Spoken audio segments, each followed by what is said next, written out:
Joe Biden has nominated former MasterCard CEO AJ Banga.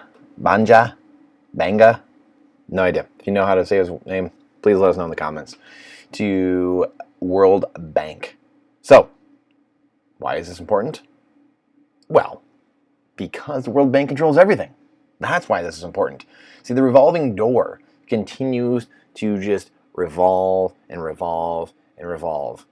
In the cabinet, CEO, and then into this board position, and then back to the cabinet, back to positions of power. It just goes on and on and on. That's the fiat legacy monetary system in a nutshell. The World Bank promises concessionality in debt restructuring. So the World Bank, IMF, these banking cartels, they give out debt to people. They give out loans to people, to countries, I shouldn't say, not people, to countries, saying, hey, here's some cash to get yourself propped up, to get yourself back on your feet. Oh, you poor little country.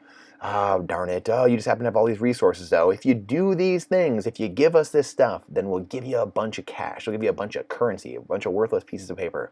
And unfortunately, most of the countries say, yes, sign me up, because the people at the top, every time you see the IMF officials going in, like we've been talking about Georgieva going in and shaking hands with everyone, the people you see in that photo are the people that get to benefit. No one else in that country gets to benefit. And we wonder why everyone in that photo is smiling and yucking it up and stuff like that. And someone the other day was, why are they all happy? Don't they know they're signing their death warrant? It's like, no, they're signing the death warrant for their people. The people that you see smiling from country to country that are shaking hands with the IMF official or World Bank official coming in, they're the people that get to benefit, because they're the ones standing next to that currency printer and just get on the phone with them. Hey, yep, I'll sell off my country's resources, and I'll sell you my all my workers, all their time and energy through the taxes that we're going to make them pay.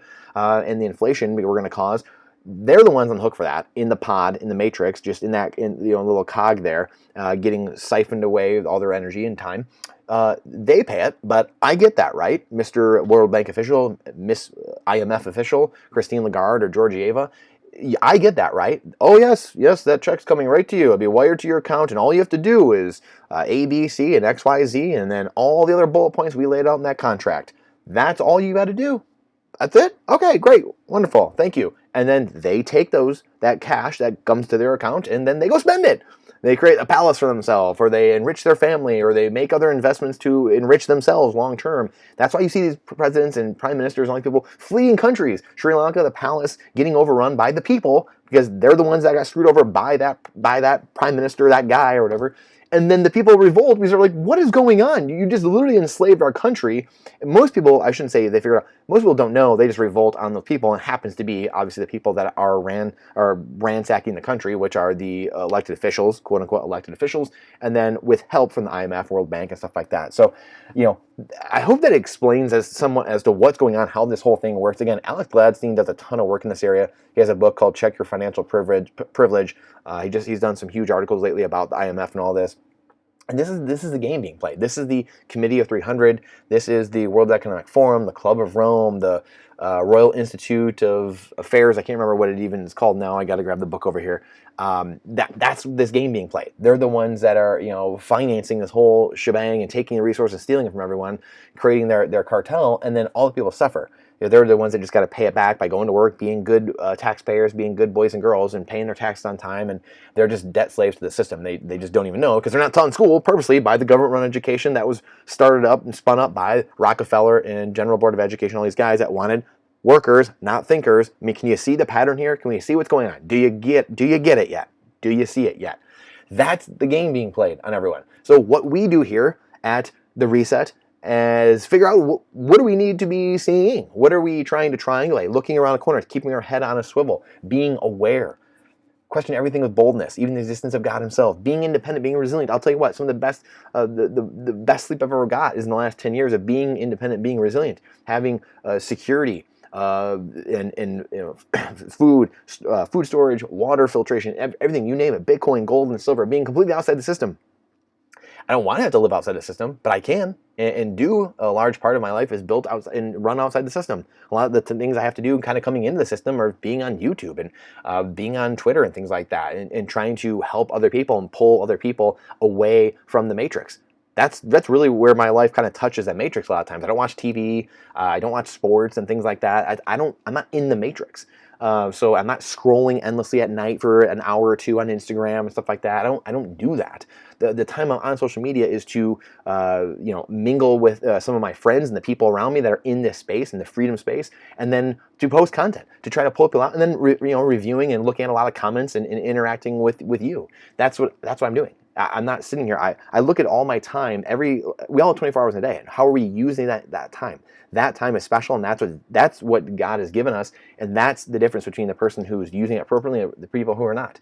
Are you playing fantasy sports all day, or watching documentaries all day, or playing video games all day, or are you going and trying to educate other people? Are you trying to educate yourself? Are you getting better? Are you eating better? Are you trying to work out more consistently? Are you trying to spend more time with your children? That's the difference. That's the fulfilling life versus the life, and we've all had tastes of that life where it's like, hey, I'm not going the right direction. And I've had those times where I've slipped off the horse, and it's like, hey, how can I get better? How can I get better? How can I fix this? So, the World Bank, that's why, again, it's just funny. Like, we have the MasterCard CEO who's going to go run the World Bank. Oh, it's like he must know something about money. It's like, no, these people don't know anything about money. Something like this could know how to run a company maybe, but what does he know about running, what kind of organization is this at the end of the day? The World Bank? How come all the world organizations are the things that are so prominent now? The Government Summit and the World Economic Forum and the World Health Organization. What kind of world are we living in where we're run by a few people at the top? That's not how it goes. We are run by the locales. The people in our community right around us is the most important thing. Those are the people that know you the best and know what you need, and you know what they need. That's it, period. So this kind of stuff, the debt restructuring, World Bank promises concessionality. So if you get into bed with fiat currency, if you get into bed with World Bank, IMF, any fiat currencies, the dollar, peso, yen, whatever, then you are at the mercy of concessionality. Well, go easy on us. We defaulted on our loan, or the loan you gave us, well, we can't pay it back, so go easy on us. You're at the mercy of someone else. Now, is that a position you really want to be in, ever? Do you ever want to be in that position? No, building a sustainable, solid foundation in life is how you grow to become independent, resilient, starting with first principles and nature's law. This is how you become a person that doesn't need government, that doesn't need the overlords. And that system just begins to crumble the more people that remove themselves from that system, the more people that aren't using that money, that currency, I should say, and they're using money instead. They're using Bitcoin. This is not financial advice. This is freedom advice. This is what Bitcoin gives us. It gives us freedom. It gives them total freedom of property rights and sovereignty and wealth through wealth building. As it grows rarer over time, the purchasing power grows. Unlike fiat currencies, again, that grow in currency units and lose value over time. It's as simple as that. Current fiat currencies are liabilities that we have been told are assets. But Bitcoin is actually the asset. That's the thing that grows in purchasing power over time. It was gold and silver thousands of years. It was the best thing we had. But it isn't anymore. I came from the real estate and gold and silver world. I came from that world. So it's not that I don't know that. I literally came from that world. I was that person. I thought that was the answer until I discovered Bitcoin. So let me know your comments and thoughts. I appreciate you coming to my TED Talk. Like I said, this is not financial advice. This is freedom advice. This is removing yourself from the system and then being able to laugh at people like this. The system needs to collapse in and of itself, but it doesn't have to hurt any of us. We can opt into the new system already built. Bitcoin is already built, and it's growing by leaps and bounds. We can remove ourselves and put ourselves on the Bitcoin life raft and remove ourselves from the sinking legacy fiat Titanic slipping under the waves.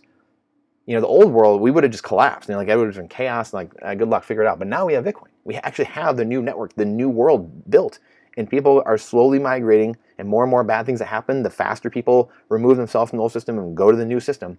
And me as an entrepreneur, I want to be in the new system. I want to help build and educate in the new system and bring people over to the life raft. I do not want to live in the old world, the fiat world, and trying to, I'm trying to get a 10-bagger, trying to get a 1,000-bagger, and I'm trying to do I don't want to be in that world. I want to build the new world for posterity. That's what I'm here to do. That's my mission. That's my calling.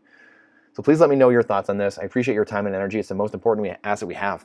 The only finite asset we have besides Bitcoin. So Bitcoin is time, and time is Bitcoin. It's the only fair trade that I know of. I wouldn't trade my finite time for anything else that wasn't finite.